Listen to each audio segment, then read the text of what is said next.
Yeah, I think we can start now. Let me just begin with asking if everyone can hear me.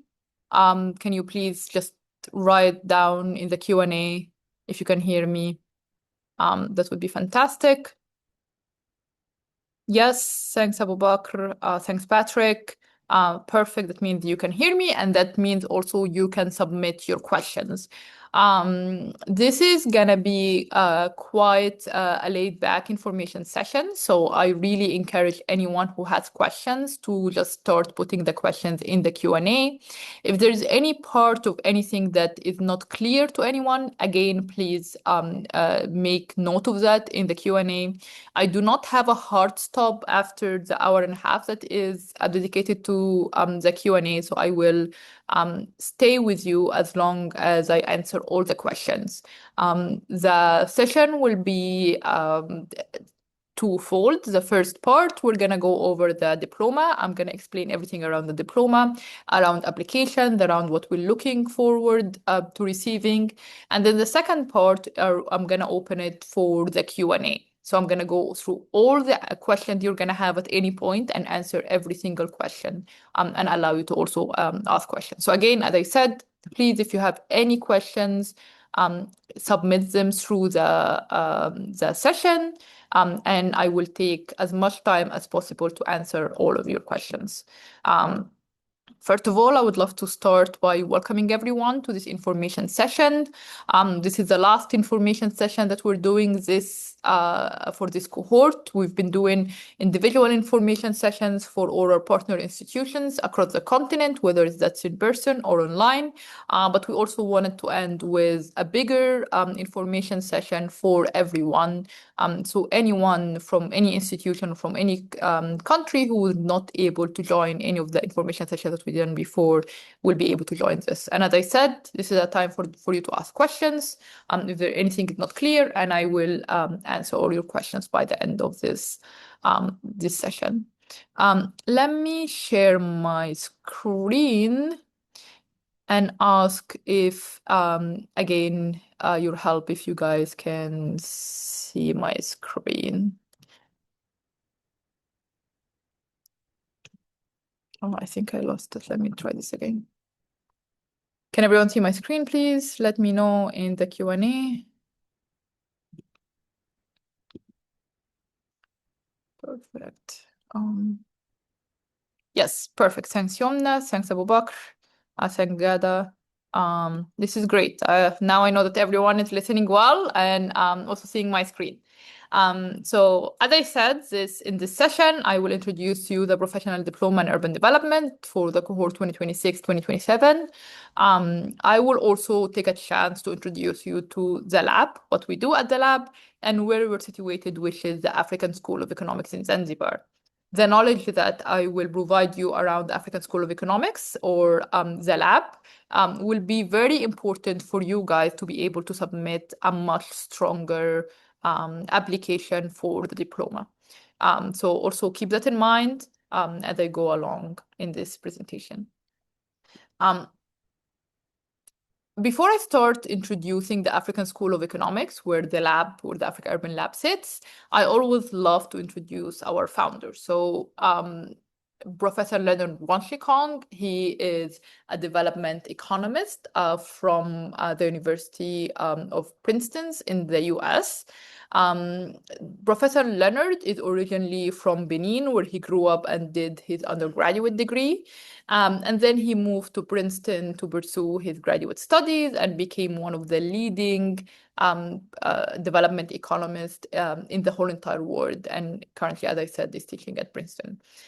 Professor Leonard, for him, higher education has played a very, very important part of his story and his growth, and he's able to contribute to the continent. And he wanted to give back to the continent that he comes from and improve higher education and make higher education better and more accessible to most African.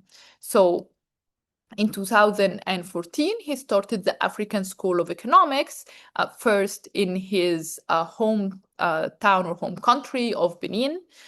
Soon after, he expanded to 2 other West African countries with a building or a campus in Cote d'Ivoire and 2 campuses in Nigeria, one in Abuja and the other in Lagos.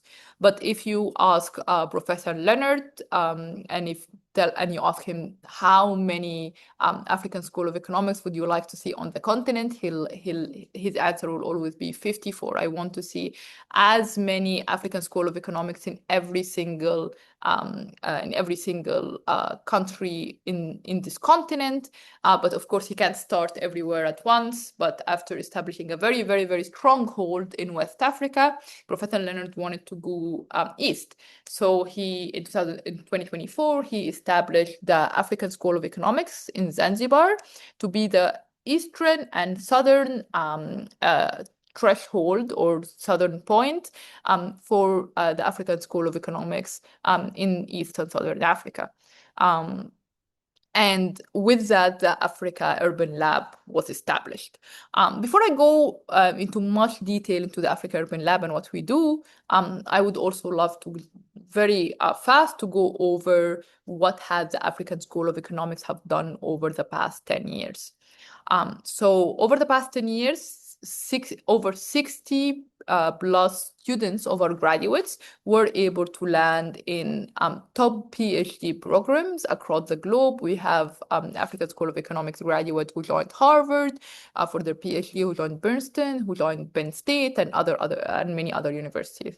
75% of our graduates who actually went into a more professional route, not an academic route, have also landed very high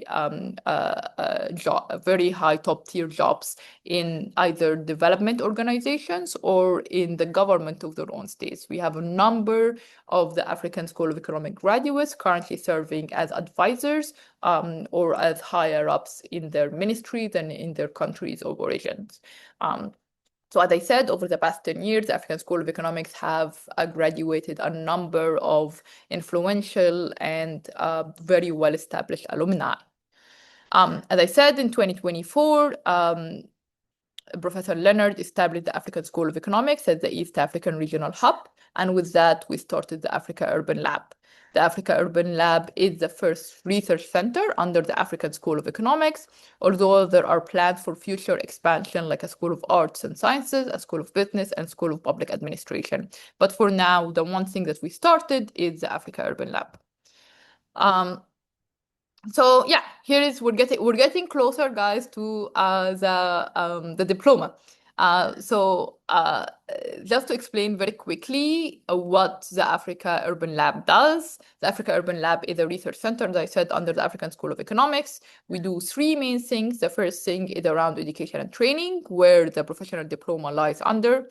The second thing is around research, and here I advise everyone who's interested in our research is to visit our website, which is aul.city, and go over the research. I'm not gonna go over it too much in this presentation because this is not our focus. And if you're interested in any of the research that we're doing, please reach out to us or any of the research leads that are on the website if you want to have a further conversation or contribute on our research in any way or form. The last thing that we do is policy implementation. What do we mean by policy implementation? We mean that we can train all of the urban planners and urban developers that we want. We can do the best research and come up with the best results. But unless we take the outcomes of this research and we take those amazing planners that we train and take them to the field and try those ideas on the ground, we are not really a lab. When we're not really contributing to the transformation of African cities if we don't do things on the ground. So policy implementation is the arm where the Africa Urban Lab map, again, take the outcome of the research that we do and take the urban planners and the urban developers that we work with and try to do things on the ground. In policy implementation, we have currently 2 projects that are active. One around curriculum development in African university that we're working with RD University, with Kenyatta University, and with Makerere University, and a couple of other universities have joined the coalition lately, and we're announcing them very soon. And the other policy implementation project is around urban expansion and planning arterial roads for in prediction of urban growth. But again, I will not go too much into details in the policy implementation work. Please go ahead into our website. It has all the details and all the work that we've been doing and all the country that we've been active in, because our policy implementation work does not just happen in Zanzibar, it actually happens across the continent and not just in East Africa or Southern Africa. So now we're here for the part that everyone needs to know, and it's around the professional diploma in urban development. What I first like to always start with is the composition of the diploma. So the diploma has 2 main blocks that needs to happen in person, and between that, something that is done online. Let me go first over why we designed the diploma this way. So as you know, this is a professional diploma, so we designed it with a professional in mind, with someone who has a full-time job or a full-time studies, a master's student who's doing a master's degree full-time, or a professional in his mid to late career and wants to update their knowledge on urban development, or a PhD student and cannot take a year or less than a year to update their knowledge in urban development. So this is made for professionals who will be able to commit 2 weeks in person in Zanzibar in November, and another 2 weeks in person in April in Zanzibar. And between that, everything is done online. So let me go over it one more time. In November, you fly in to do the diploma in person, and you take 2 modules. The first module is urban economics and urban planning. And here, those 2 modules feed into each other in understanding what you plan as an urban planner. How does it affect the city? How does it affect the economics of the city, the GDP growth, how it affects people's access to jobs? So all of that is taught in module 1 over 2 intensive weeks. And by the way, I always say in all of the information session and whenever I meet anyone in person that the 2 weeks that you come in Zanzibar are very intensive and you have a lot of work to do. And no one believes me because it's Zanzibar and everyone thinks it's a very beautiful place, which it is, but the 2 weeks are intensive and you're expected to work practically around the clock. The classes run from 9 to 5 and they're usually work that you need to do outside of the classroom. So it's not a vacation, it's a very intensive 2 weeks. After those 2 weeks, you get to go home. Whatever your home is, you get to go to the country that you're based in. And if you have a full-time job, you get to go back to that full-time job immediately. But with the full-time job, all the way from December all the way to April, you dedicate around 5 to 10 hours weekly. Again, 5 to 10 hours weekly to do a capstone project. A capstone project is a real life position that you get put in a real life project and you work on a real life urban development project. Again, this placement doesn't mean that you don't do your job or it will take any time from your actual job. This is merely a 5 to 10 hour commitment that you do all the way from December to April. And I will go a little bit more into details on what a capstone project look like. But just know that besides the capstone project, the Africa Urban Lab also provides a monthly technical workshops that provide you with skills to help you complete the capstone projects. So for instance, we have technical workshops around AI, technical workshops around GIS, technical workshops around research, all technical skills that will help you elevate your skill set, but also help you complete the capstone project. Again, from December to April, you work on your capstone project. And then in April or end of April, you come back to Zanzibar. And in Zanzibar, you do another intensive 2 weeks that are focused on two other modules, which is urban finance. So thinking about how you finance the plans, how you finance the projects that you are working on in your city or your country, and urban governance. How do you govern those plans? How do you govern those projects for long-term growth and sustainability? So again, the diploma is a November all the way to April commitment, with 2 weeks in November in person and 2 weeks in April in person. So keep that in mind as you know the structure of the diploma. I love this slide because we get a lot of question around how your day at the AUL looks like. And we always say intensive, but what does it intensive mean? Well, of course, there are a lot of classes, so a lot of modules taught by leading academics and practitioners in the specific module that you are given. But we look at our students or the people who take part on the professional diploma as also part of the modules. And that's why there is a lot of work for you to do, because you don't just listen to someone telling you about urban planning or about urban finance, but you work with your staff, with your colleagues, you work with your teachers on doing projects on the ground. So you can see here a number of our students presenting their projects. We do a lot of site visits. We look at Zanzibar is our own small urban lab, and we try to learn from the urban environment around us. We have real life applications on, for instance, in urban economics, which is usually taught very academically, but we do things on the ground to further understand the impacts of economics and urban economics on the city. We do a number of simulations where the students are put in real life situations of policymakers, and they have to make the decisions. We do a number of public talks where top practitioners and academics from across the continent come in and talk to our students through a public talk, but also that we involve our students to be part of the public talk through them taking part in being part of asking this practitioner questions and having focus groups with the practitioner, as we see in the last picture on the right, where our students were put face to face with the practitioner and have to reflect on their own experiences and ask questions.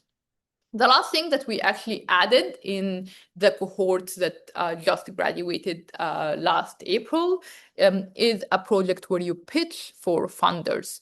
So let me go back. And as you can see, there is an urban finance module. And in that urban finance module, we focus on two things. So public finance and private finance. And private finance, what we do is that we take some of the real life projects that the students are working on. So some students come from municipalities across the continent, or from national governments across the continent, or even from the private sector, and are working to find funding for projects that that are happening in their counties, in their municipalities, in their cities. And we work with them over 2 weeks across the urban finance module to prepare their projects for initial funding. Currently, what we do for the projects that very much resonates with our funders, we work with a number of projects after the diploma to try to prepare them for further round of funding. So again, this is something that we introduced, and we're looking forward to strengthen in the next cohort, which is taking real life projects, working with you on it, and putting you in front of a funder to be able to access funding for the projects you're working on in real life.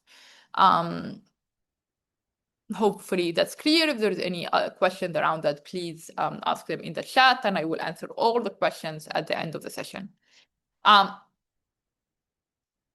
We come here to a slide where people ask me who can apply, who is actually eligible for this cohort. And I think I saw a question, which I will go back to, around someone like graduating this year and having a bachelor's degree.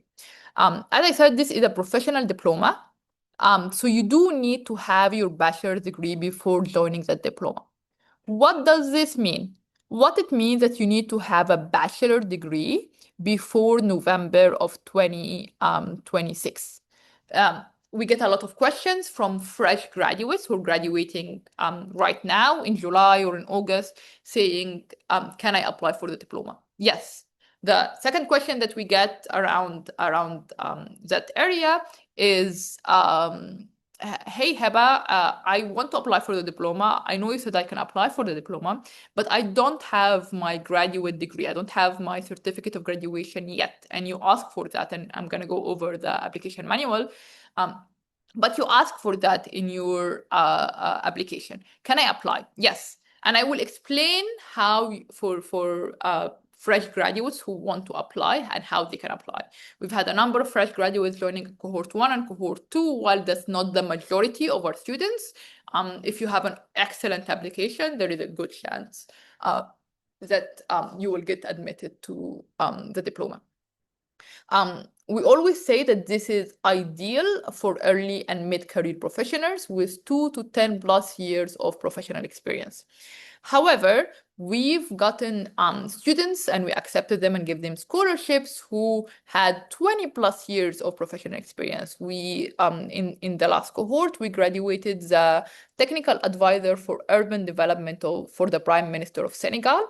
A very smart, very well-educated and well-experienced practitioner who wanted to update his knowledge on the latest urban planning and urban development ideas. We've got a number of mayors who've joined the program, especially in Cohort 1, a number of urban planning department heads, whether that's in ministries or in municipalities. And as I said, we've gotten a number of master's degree students, we've gotten a number of PhD students, and we've got a number of fresh graduates.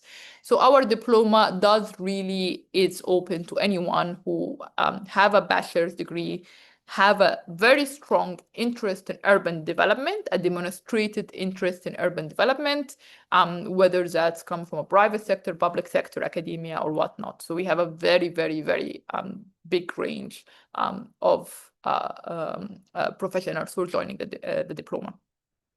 Meaning as well is that the modules and the courses are designed around making sure that people who are fresh graduates or people who have 10 plus years of experience joining our program, and it's been working very well for us over the last couple of years.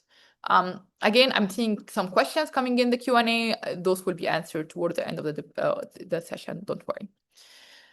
Going back a little bit to the capstone project, because we do get question about what is the nature of the capstone project. You're asking me to practically give you 5 to 10 hours of my week in December, in January, in February, and in March, and a little bit in April. So it's around 5 months of commitment for a capstone project. So what are we going to do?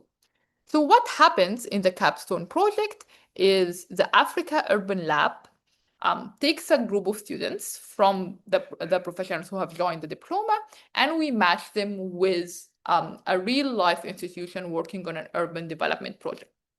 Practically, this group of students act as consultant for those different organizations, and those different organizations range. The main thing that in common with them is that they're all working on projects in the African context, in African cities. Those projects can be around research. So we have a number of research centers that we place the students with. So for instance, the Africa Urban Lab, we place some of our students in our research work. The Urban Action Lab at Makerere also takes some of our students for the research projects. Some of the capstone projects are around design. So for instance, last year we had Boro Hubble, who is one of the leading, as you know, urban design and urban planning organizations in the world, but also does a lot of work in Africa. So as OMT Architects and CBS, which is based right here in Tanzania. We have also a number of policy organizations that we work with, like the International Growth Center or Mineral Springs, who focus on policy changes on the continent. And we have a number of organizations that we work with that does things around implementation. So the projects that you can expect are around either research, design, policy, and implementation. A note about the capstone projects is that the students do not get to choose the capstone project or don't get to choose their group, but they get placed in the capstone project that the lab chooses you for. Again, this is based on matching capacity and making sure that people get exposed to projects outside of their comfort zone or outside of their context. All of those projects are practically all over Africa. If you don't just get exposed to working in a different organization than your own, but you also get to experience a different context and get embedded in it for those 5 months. Again, if you have any questions around the capstone, please put them in the chat. I will answer everything toward the end. Going to like the big question that we always get is like, hey, Heba, you're asking me to fly into Zanzibar a couple of times and to not quit my job, but leave my job for those 2 weeks that you're asking me to come to Zanzibar. I don't have the funds to be able to afford those travels. And for that, we do have a number of scholarships for students across Africa, for East African students. We have specific scholarship because this is, of course, where we're based. We have a number of scholarships that as well range from full scholarship, which means we fund your flights, your accommodation, and you get a tuition waiver, to much more partial scholarship. So for some students, for instance, they get to travel, they get like travel support or they get a tuition support, but they don't get accommodation support. Some students get a tuition waiver and they have to figure out their airfare or travel and their accommodation. We do help you try to find accommodation and whatnot, but this sometimes for the students who get a half scholarship or a tuition waiver scholarship, this is what we offer. This year, we're increasing the number of scholarships we're giving out. So we do encourage everyone to apply, and we're looking, and I will go over this, we're looking to receiving a higher number of students this year. So we're increasing also the number of scholarships we're giving out. And the scholarships are given out on 2 things, on merit and need. So, and that's why, for instance, we do these information sessions to tell you how you can really strengthen your application, because we've been getting incredible levels of really good applications every single year. Things are stepping up. We are getting more and more applications. Last year, we got over 500 applications, and we were able to only bring 50 students to the island, meaning that the acceptance rate at the AUL is around 10%.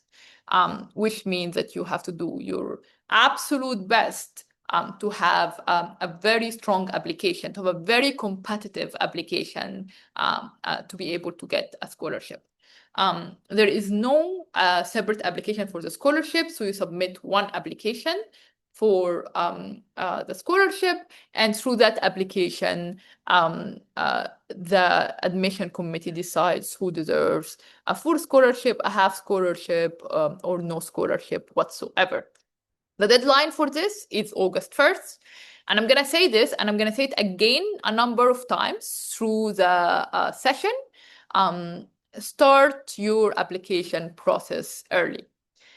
Usually what happens is that everyone waits for the 1 week before the admission deadline closes, so the 1 week before the last week of July, practically. And the last week of July, we get hundreds of applications. And sometimes in certain countries, we're literally getting hundreds of applications, and the system on those countries fails us. And if you cannot submit your application before the deadline of August 1st, unfortunately, you will not be able to be competitive for this year. So my advice that I'm going to keep repeating through this session, start your application as soon as possible so you don't get caught in the rush of the last week of applications. And we've already received hundreds of applications so far. So we know people are applying and are continuing to apply, but this is always kind of my advice to everyone. This is probably my absolute favorite slide in all of the presentation. This is the two cohorts that we have graduated so far. You can see that our first cohort who graduated in 2025 had 35 students from 9 countries. And the students who just graduated a couple of months back in 2026 had 50 students from 15 countries. So every year at the lab, we're doing two things. We're increasing the number of students we're admitting, but we're also increasing the range of the countries we're focusing on.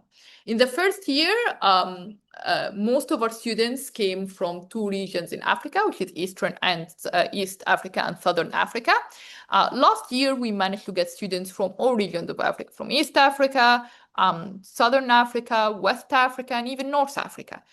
So you can imagine the amount of experience you get, not just from the module, the teaching, but also from working together with all of those students who face somewhat similar problems that you're facing in your own city, but you look at how the different governments are solving those problems.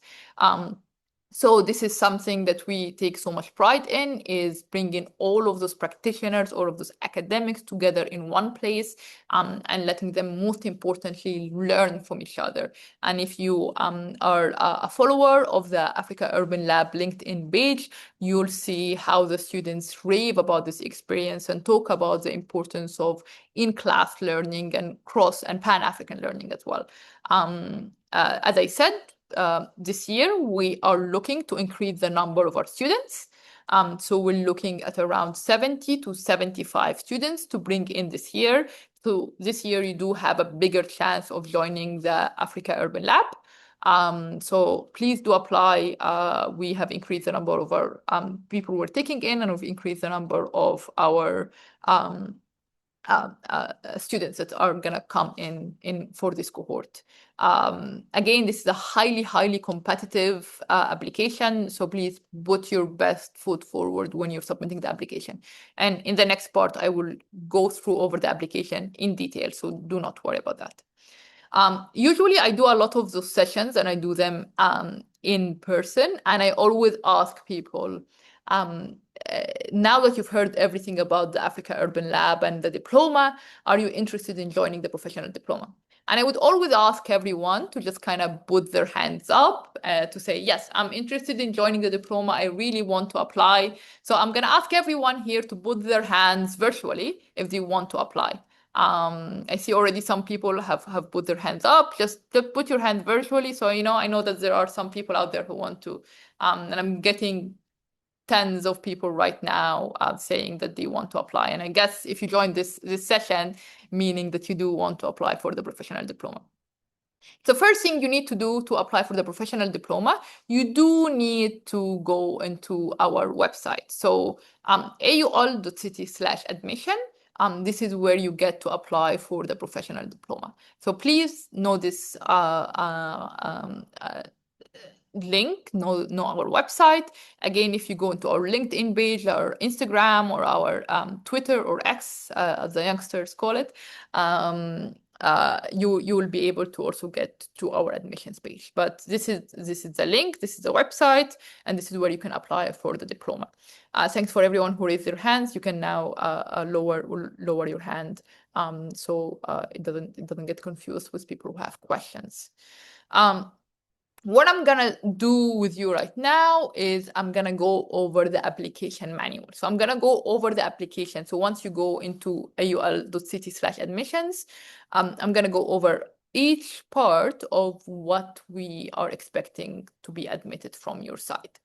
So number 1 is personal information. This is quite clear and quite easy for everyone to apply. We ask you for your name, we ask you for your email, and we ask you for the country you're from, right? The country and the city that you're based in. And we also ask you for another thing, which is your yearly income, how much money you make per year in USD, because this is one of the factors that help us assess whether that person can get a full scholarship or half scholarship, where it fits, where he'll be able to afford to come here or not. So this is quite straightforward questions around your personal information. The one question that we ask here is that are you applying for the full diploma? And I always love to take that chance to go back here and explain to everyone one more time, just in case you don't get it, what is the full diploma. The full diploma is the 2 weeks in person in November, the 2 weeks in person in April, and between that 10 or 5 to 10 hour commitment for a capstone that you do it online from your country of origin. Again, you come in November, do 2 weeks in urban economics and urban planning, go home, do 5 to 10 hour weekly commitments, and then you come back in April and do another 2 weeks. This is the full diploma. So when we ask you, do you want to join the full diploma? You say yes, that means you'll be eligible to any of our scholarships, because our scholarships are only for those who are joining the full diploma. So for everyone who wants to join the diploma, for all the people who put their hands up right now virtually, you should choose, yes, I want to join the full diploma. Personal information is very straightforward, very easy, no problems there. The second thing is around experience, right? As I said, this diploma is designed mainly for people who are already working or have a full-time job, or are a PhD students or a master's degree students and want to kind of venture a little bit into other parts of urban development. So we ask you here for your work experience. If you are already employed and you have a full-time job, this should actually be quite easy for you to fill. Whether it's the number of years you've worked in, or the number of, or your employee, where you're working, the sector that you're working in, and those kind of stuff. We also ask you to list the list of responsibility at your current job. So practically what you're doing, what you're responsible for, and whatnot. Here, I would like to pause a little bit and ask everyone to look at the questions here. So for instance, you see some questions that have a red dot next to them. A red dot means that you have to answer those questions. Some questions don't have a red dot, like, do you have any additional professional experience you would like to share? It doesn't have a red dot, meaning you don't have to answer it.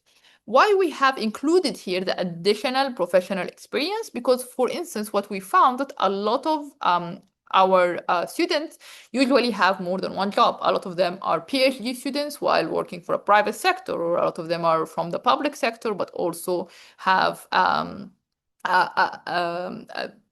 another affiliation with the private sector or whatnot. So we do allow you, if you have more than one job that you're active in right now, or you have an academic career and a professional career, to add all of those experiences. So this is for that.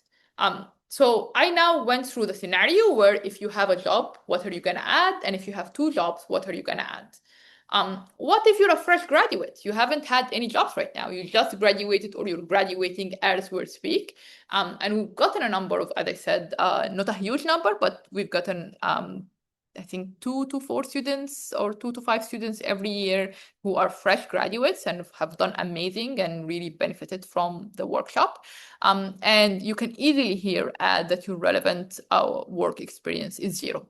Some students choose to add the number of internships that they've done, like whether it's like 3 months and 3 months and 3 months, and that adds up to 1 year of work experience. You can also, or you're allowed to do that, and you explain that you've done these various internships. And if you, for instance, are a master's degree student and you're a full-time master's degree student or a full-time PhD student, you can count a PhD or a master's degree towards your work experiences. The only thing you cannot count towards your work experience is like your bachelor degree time. But internships can be counted toward your work experience. A master's degree can be counted toward your work experience. And eventually, if you even put 0, but you have a strong application in other things, that is not a problem. We've had a number of students who had 0 relevant work experience and got in and got scholarship. So you don't need to worry about that if you're a fresh graduate. I see a number of questions here, which I will again go over at the end of the question. Again, number 1, personal information and experience is quite straightforward, doesn't have a lot of complications. Now we're gonna go into the part of the application which does require a little bit of effort from your side. Let me just drink some water and then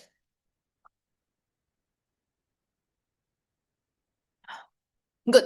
And then I can go through the last 2 parts. So number 3, we ask for a referrer.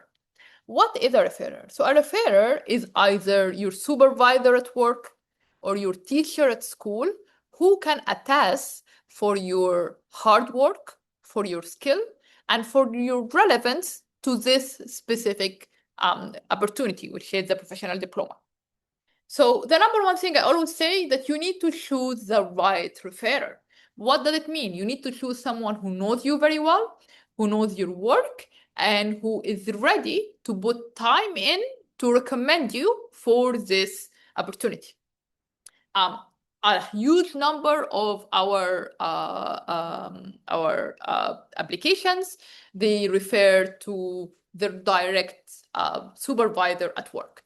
A direct supervisor usually knows their experience, knows their skills, knows why this is relevant to them.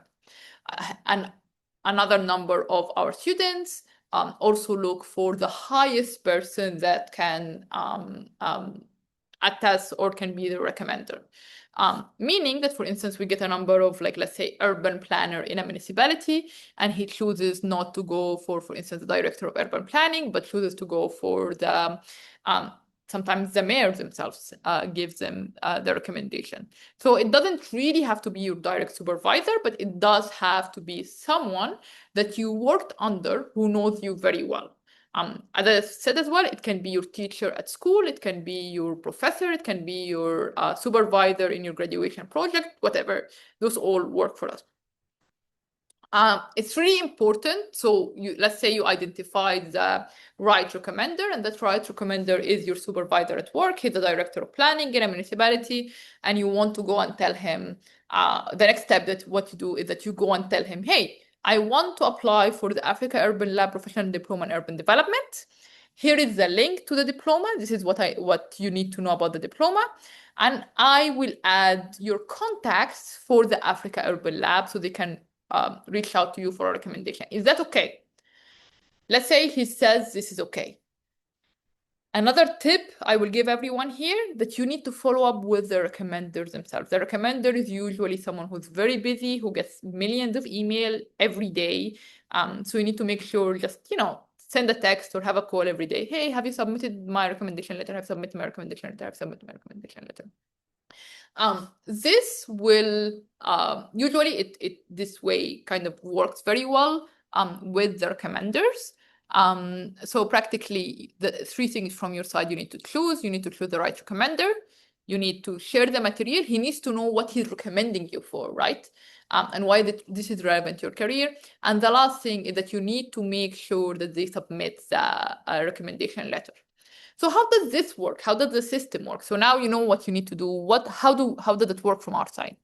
So practically, after you submit your application and you submit the name of the referrer, the name of the person who's recommending you, his title, whether he's a doctor, he's a master, he's a miss, whatever, his email and his occupation and the company that he works in, what we do is that we reach out to him almost immediately after you submit the application, and we ask him to submit a recommendation letter for you for the Africa Urban Lab.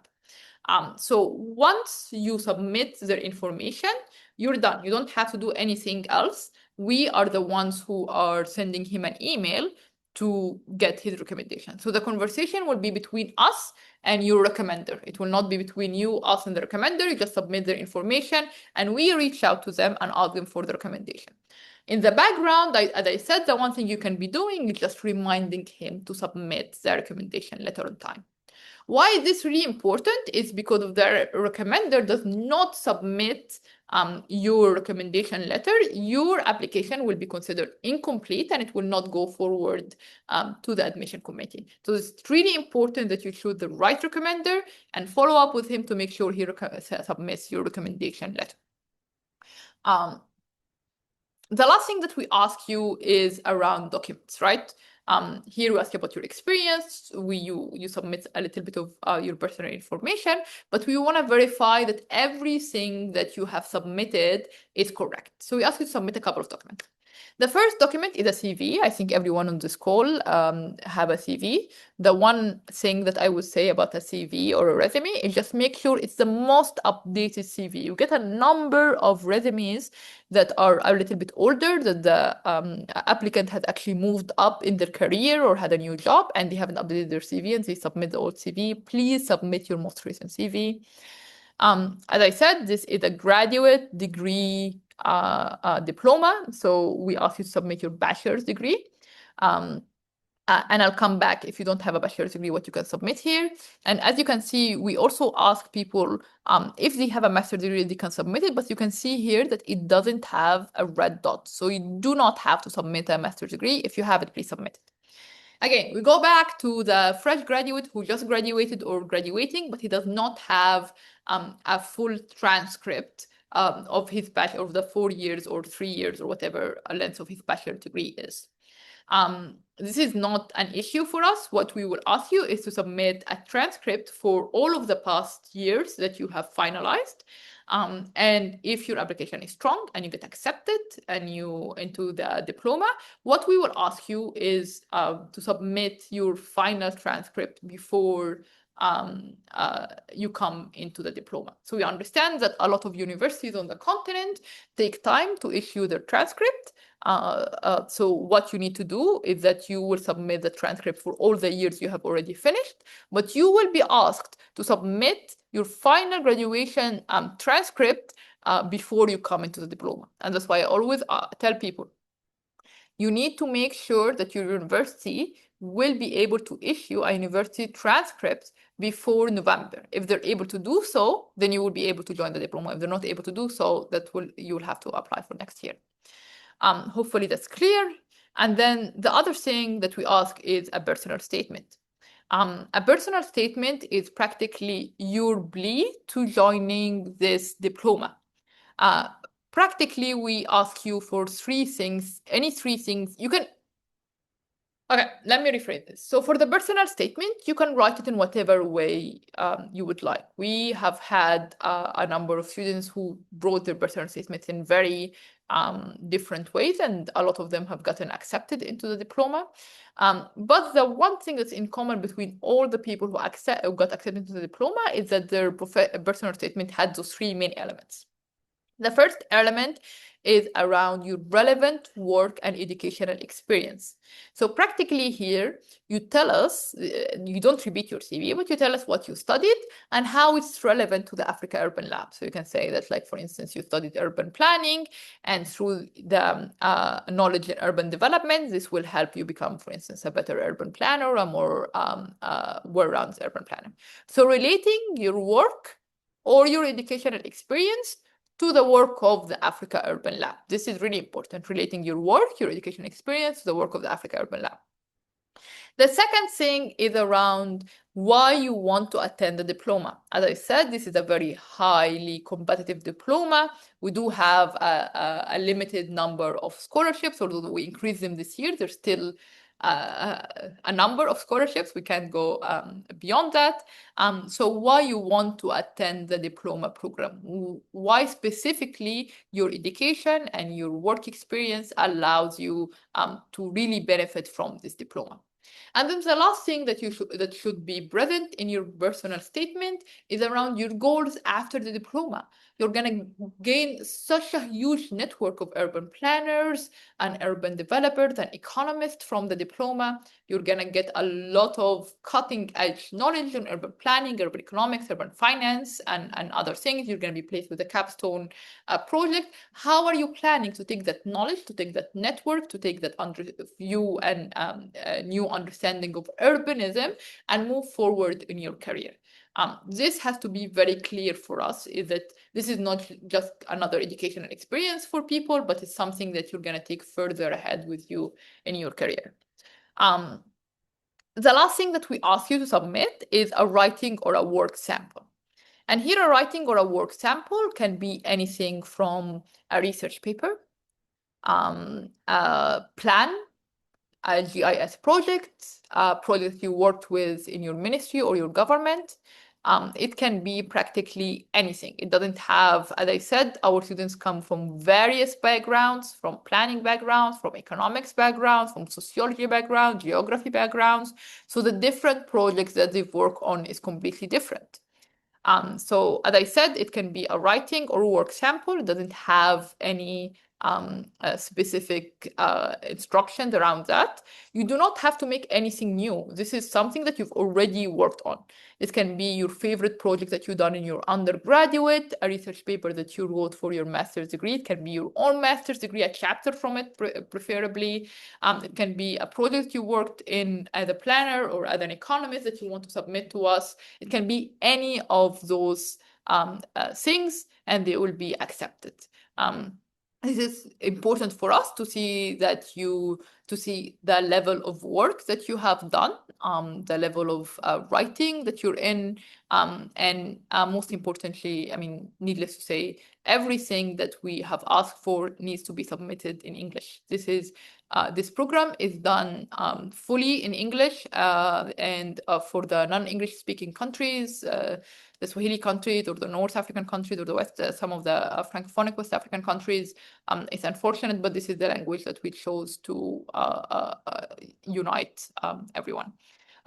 So please make sure that you submit your writing or work sample.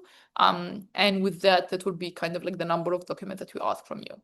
Here as well, I'm gonna give you a couple of tips around submitting those documents. First of all, you need to make sure that each document is under 2 megabytes. So check the size of the document and make sure it's under 2 megabytes so the system can actually upload it. The second thing, make sure that your document is not corrupt. We get a number of documents that get uploaded into the system, and when it reaches us, either the text is not readable or sometimes the documents are empty. The third thing, make sure you submit the right things in the right place. Sometimes we get a CV in the place of university transcript or a personal statement in the place of a CV, to make sure you submit things in the right place. The last thing is make sure that the documents themselves are not corrupt. One little advice I always give everyone is that before you start uploading your documents into our system, just take those documents and send them over to a friend or send them over to an email of a family member and just ask them to open it. If they can open it, there's a bigger chance that the files are not corrupt and we can move forward with that. So make sure that your files are openable and are not corrupt. Another thing is around internet connection. Please think about the strongest internet connection in your life. That can be your friend, that can be your neighbor, that can be your home, that can be somewhere in the university, and go to that place to upload the documents. You need to make sure that you have a strong internet connection for upload. So again, let me say those 4 tips again. Make sure that the documents are under 2 megabytes. Make sure the documents are not corrupt. Make sure that the documents are in the right place. Make sure you have good internet connection, and make sure that you submit this, most importantly, on time. This is funny, but this is something that I've added actually quite recently because we've been getting a lot of questions around it. We get a lot of questions around, the next button when I'm submitting my documents is not working. Why is it not working? It's not working because you do need to press on upload. So in each document, you need to press on upload. And if it uploads your document, then you'll be able to get the next thing and submit your application. So just make sure that you press upload. I know it's a very, very small step, but actually a lot of people have stumbled with it. We get a lot of question around them in the application. After that, you submit your application. And when you submit your application, you get a confirmation from us that your application has been submitted. So you get an email from us right away. Also right away, an email goes to your recommender to ask for the recommendation letter with the deadlines around when you need to submit that. So yeah, this is a number of the Africa Urban Lab partners. This is actually not all of them, and we're always expanding our partnerships and the people we work with. We work with a number of institutions around the continent, a number of research centers around the continents, and a number of development partners as well around the continent and abroad. This is the end of my presentation. This is my email. I'm just going to leave this for a second here so you can all have access to my email. If you guys have any questions around any of this, please reach out to me at any point. What I'm going to be doing over the next months until the deadline, which is again August 1st. Remember, is that I will be answering all your questions as soon as possible. And I'll start with stop sharing my screen and answering all the questions that I see right now in the Q&A. And if I miss any questions, please just reset them. So I'm just gonna take my time. I can hear you. Yes. Okay. Dana asked that she just graduated in March with a bachelor's in civil engineering. Am I applicable? As I said, yes, those who graduated this year are open to apply. Then on the work profile, what can I submit? I don't have much professional experience. As I said, this is a writing or work experience. You can submit a project from your work at the university. I'm sure you worked on a research paper or you worked on a design project or you worked on a plan or whatnot. Those are all permittable as a work sample. So again, for the work sample, it can be from your professional life, but it can also be from your university years. Hopefully to answer your questions. If there's anything that you need clarification on, please just reach out to me again. Here, Dana also asked, Dana, you're asking a lot of questions. I like that. Do grades disadvantage anyone if you have a second class lower?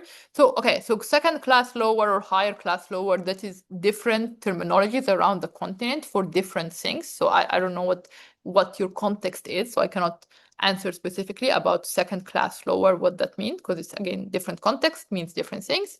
But what I can say is that, yes, of course, grades count into your application. As I said, this is a highly competitive program. So we do look for a strong application. And one of the things that we look at is grades. It's not a defined factor for a lot of the professionals. We look more at their career and what they've done afterwards and whatnot. I myself was not number one. I didn't graduate at top of my class. And that's not a single criteria, but it is one of the criteria that we look at, of course, at our things. Arthur Cato asks, would a private sector urban planner cover consulting urban planning practitioner? Does a person from an international management advisory firm qualify? Yes, we've had a number of people from the private sector join our diploma, and they've benefited a lot from it. We had a couple of people from Centum, which is one of the biggest urban development companies on the continent, based out of Kenya, and we have a number of people who joined from CBS, another urban planning and implementation consortium that works in Tanzania mainly, but also across the continent. So we have people coming in from the private sector and they benefit from the diploma. This is not specifically a public sector thing at all whatsoever. Yeah. Yomna asks, how do you place your students in the capstone? Do we choose where we want to be placed, or are there criteria, recommendations? No, you do not get to choose where you're placed or the group that you work with. This is a process that is being done exclusively by the staff of the Africa Urban Lab and the professional diploma. And there are criteria that are provided by the capstone hosts, so the organization that you work with, and we have your profiles and we match you with the organization that we believe that is going to work better for your specific set of skills. Do I have to apply for the scholarship separately? No, it's one application. Either separate application for admission or scholarship? No, one application. The admission portal doesn't accept anything about 2 MB, and my certificate are much bigger than that. What do I do? That's a very easy process where you can use, I don't know, practically Adobe Acrobat or Photoshop or anything to reduce the size of your documents. There are also things that you can do online to reduce the size. That is, yeah, my answer. What are the capstone categories? What criteria you all consider when placing the participants? The categories, as I said, there are some of the capstone projects companies have design background, so urban design background or architecture background. Some have research background. Some have implementation background, so they're doing urban work on the project, urban development work on the ground, and some has more of a policy focus. So we have a number of projects that are put in front of us. And the criteria that we choose when we consider placing participants is a number of criteria, including the matching of your skills with the skills that is required by your by the capstone placement. The other thing is around your experience is that in that area. We try as much as we can to have different students coming from different backgrounds, working on different things so you gain more experience, among other criteria that we consider. Yeah, some people here want to join. What if someone isn't currently employed? Dana, you just can say that you don't have a job. That's not an issue for us. What types of professional profiles, mean education, work experience related or not, are you prioritizing as the choice of the participants? Again, we don't have professional profiles that we prioritize. What we encourage people to apply is people either in their mid career. This is practically is designed for professionals, while fresh graduates benefit from it. This is designed for 2 to 10+ years of work experience. So this is kind of like our main, it's not a criteria, but kind of our main preference is around professionals. But as I said, we've had people with 20+ years of experience, and we've had people who are fresh graduates who both benefited from the diploma. Can you repeat this part about the work experience and understand? I'm not sure what part you mean about the work experience. You can ask me a question again. Or specifically, what part are you asking for? And I can answer. Ghada, I'm a master's degree student and professionally I'm between jobs. So not currently employed. In the experience tab, can I fill the details from my last job? Yes, and you can also fill details from, you can put your job as you're a master's degree student and just say what you are doing. That's completely fine with us. To me, Brian, I have a bachelor's degree in economics and statics. I am completing my master's in urban planning and design. Very interesting, from Makerere. I tried applying for the diploma, but my file didn't allow me to submit. What could be the challenge? Is there a limit for the PDF file? Yes, all your files have to be under 2 MB. And as I said, you have to have a good internet connection. You have to make sure that the files are not corrupt. Your files will not be uploaded if they're corrupt or they can be read, or if they're above 2 MB. And if you don't have a good internet connection. So we've had so far hundreds of applications, so the system works.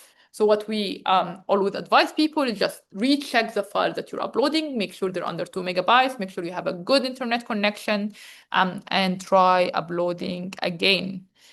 You have another part of the question. Also, during my application, I have not yet graduated for the master's. Am I allowed to put in my testimonial and also my bachelor certificate? Yes, that's completely fine. As I said, we don't require a master's degree. So as long as you have a bachelor's degree, that's fine. And you can put your affiliation as a master's degree student or your work experience as a master's degree student.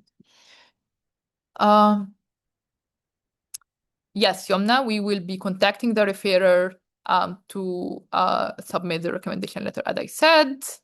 Will you give the referrer guiding question as to what they're looking for to recommendation? No. A referrer should know what a letter of recommendation is.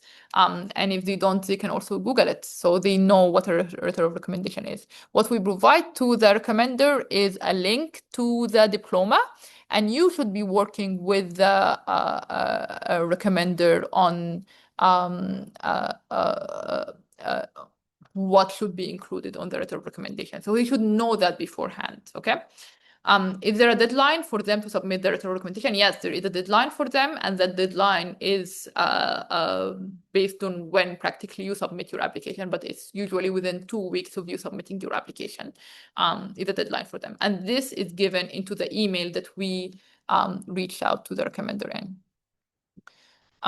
Arthur, what are the recommender, where the recommenders send the recommendation? Is it a reporter or do you write them directly? We write them directly and we give them instructions about how to submit their recommendation letter to what email. So you don't need to worry about that. Thanks. Will you copy us in the recommendation letter request email? No, you will not be copied in the recommendation letter. This is between us and your recommender. You will not see your recommendation letter.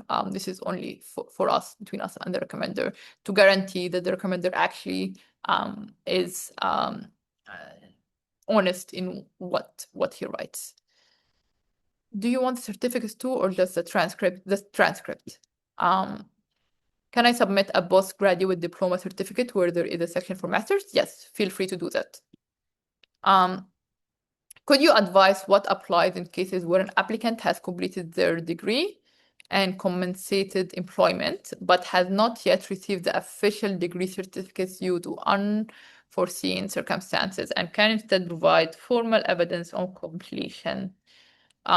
I don't understand what formal evidence of completion is. If you can provide a formal evidence of completion, that means that you can provide a transcript from the university. That's a very specific situation. Hopefully you can get your transcript before November. What we would recommend is that you try to get your transcript before November.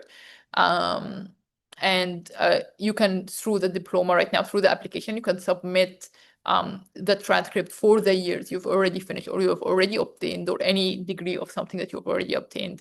But we do ask people to submit a full transcript before November. But for now, you can formal evidence of completion. That's completely fine for now, but before November, you should be able to apply this.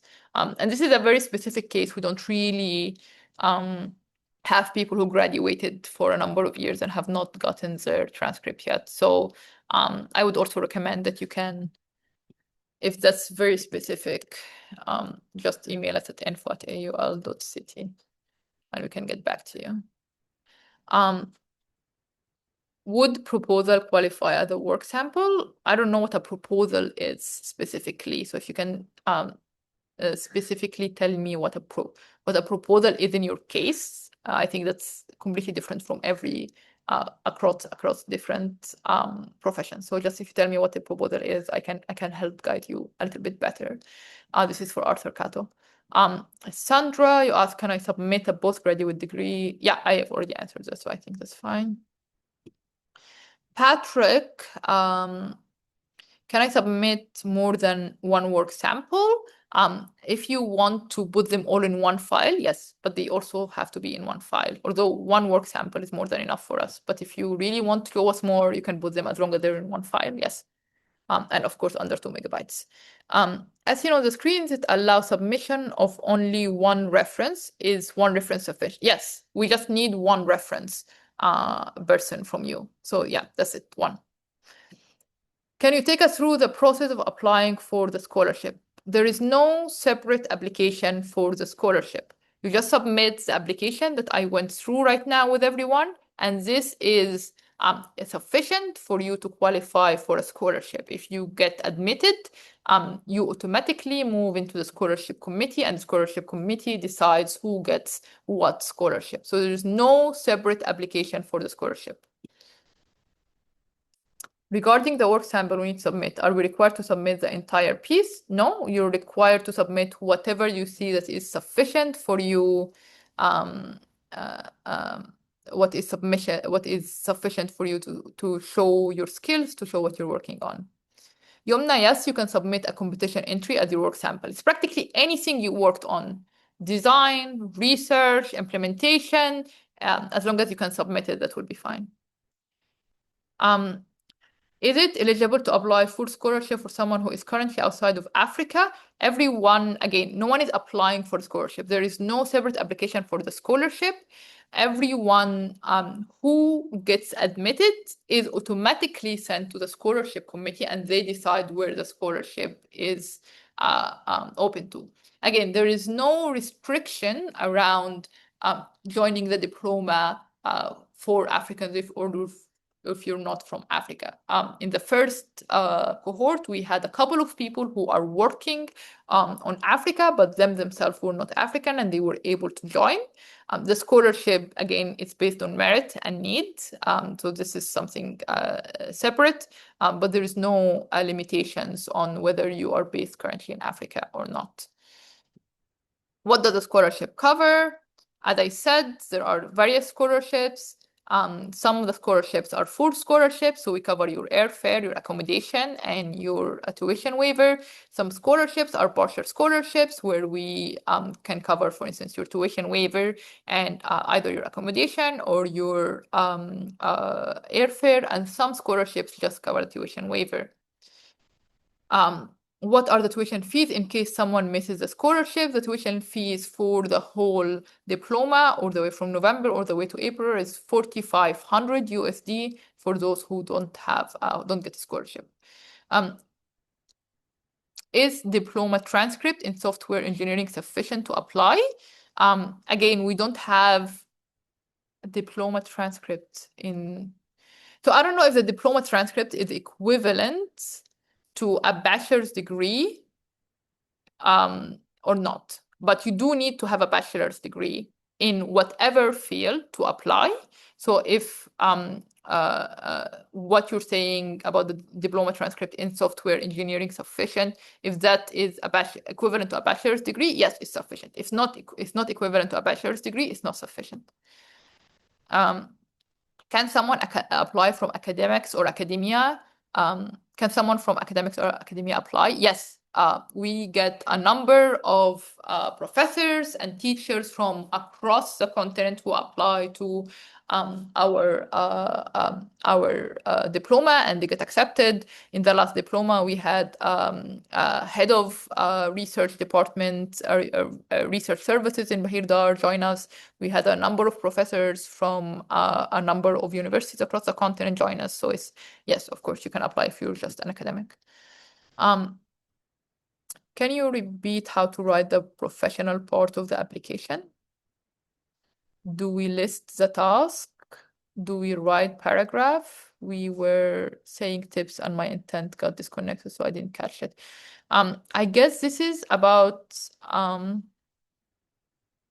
not sure what is the professional part of the application. Is this about your work, responsibilities? If that is that part, then it's practically around just listing your professional work. If I have answered wrong, please write the question again. I'm not sure what the professional part of the application means.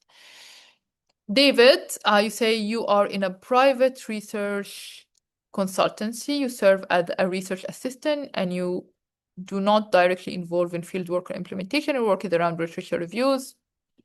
Yes, this is extremely relevant to the diploma. Our students range from practitioners in the private or public sectors, to mayors, to academics, to head of departments. So yes, of course, the research is completely relevant and at the heart and core of what we do. So yeah, please go ahead, David, and apply.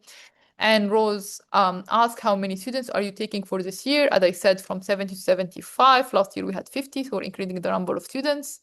Tadele asked, could you please advise on the procedure for authenticating the professional diploma certificate for use in any member country? Thank you for your assistance.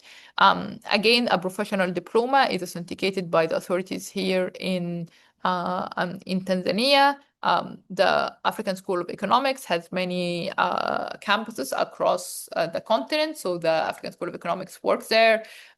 Think of I think authenticating in your own specific country, that's a process that you need to figure out. I'm not sure how the authentication work in each single country, but the diploma is, or the certificate is issued by the African School of Economics, which is authenticated in many African countries, and you have to figure out how does that work in your own specific country. I'm not sure where you're from. Patrick, how many referrals do I need to submit? Just one. Arthur, proposer in response to a tender.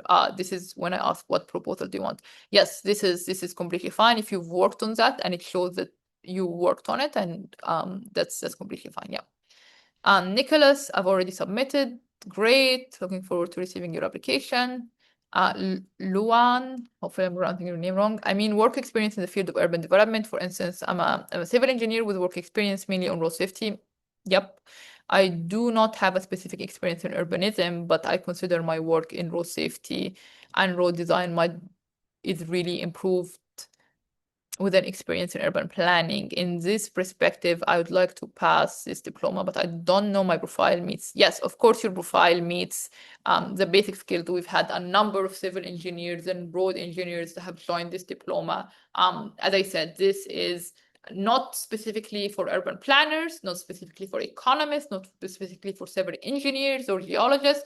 This is a diploma that focuses on urbanism, and anyone who's interested in learning about urbanism and their work focuses on cities is invited to apply and to join, and this diploma will be highly relevant for you.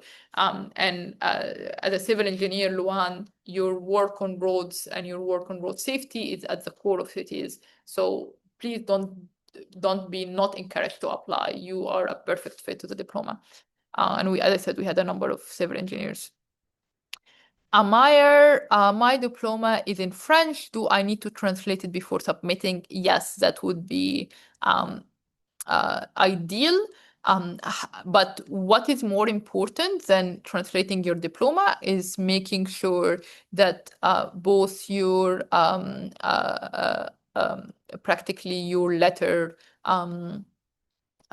your reference, your personal statement is in English, and your work as well that you submit is in English, or that he is the headline that's translated. So those are the two main things that you need to translate, which are your personal statement and your work sample.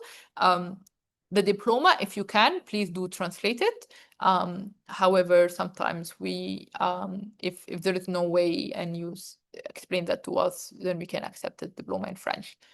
However, my recommendation is go get it translated. Yes. Arthur, should a working sample be solo authored or even co-authored? Co-authored is completely fine, as long as there is a clear indication that you are part of the authoring team. Is a master's thesis abstract enough as a work sample? Yes, please go ahead and submit that. Janiet or Geniat, I'm sorry to butcher your name, but do we submit both certificate and transcript together or just the transcript? What is required of you is the transcript, but if you want to also submit the certificates, that is fine. Tyson, how much needed to be added for partial scholarship? How much is the tuition fee in case someone misses a scholarship? As I said, the tuition fee is around 4,500 USD for the full tuition. And the partial scholarship, it depends. So if you get a tuition waiver, You will have to cover your own airfare and your own accommodation. And the airfare, of course, differ based on where you're traveling from. So people, for instance, who are traveling from Dar es Salaam and coming all the way here to Zanzibar, that's a ferry ride for them, not a huge deal. But those who are traveling from West Africa, that's probably a higher cost than people who are traveling from East Africa.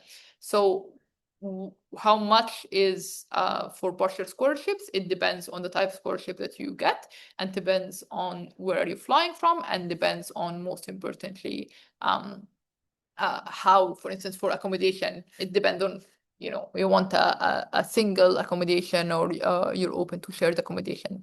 Those all things depend on your preference specifically. Dana, last question. Are we submitting a scanned copy of our bachelor's degree for those that we have, or just transcript? Again, what we just asked is for a transcript, but if you want to submit a copy of your bachelor's degree in the same file, you can do that, but what we only ask for the transcript.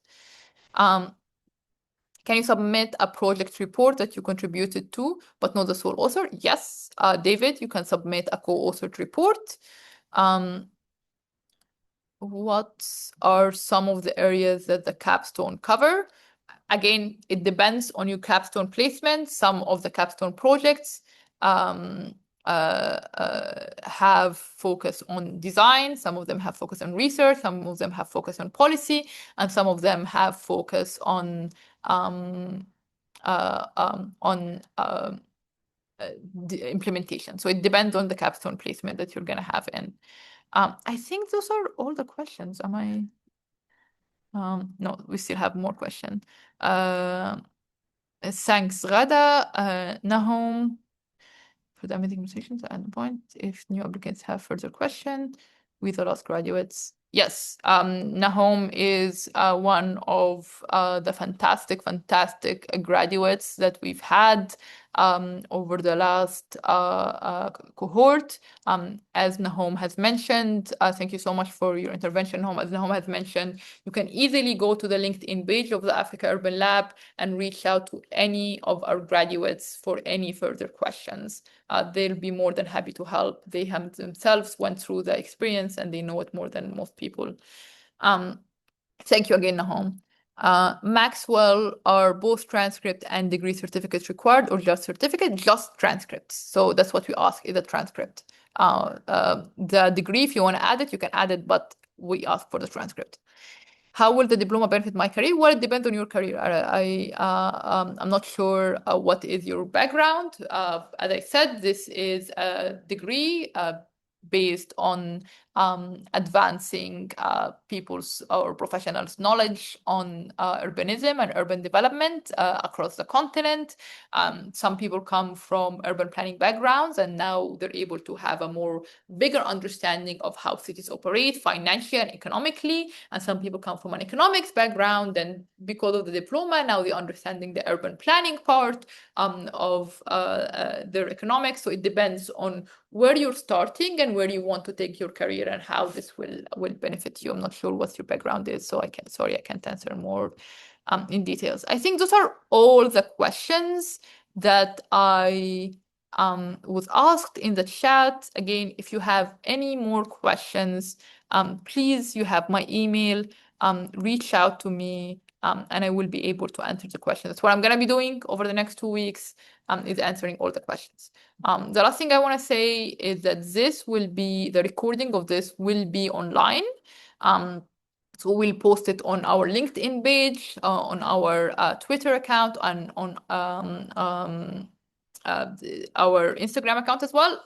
And it will be on our YouTube channel. So if you at any point want to go back to the recording and look at it for any questions, you can do that, and you can share it with your colleagues.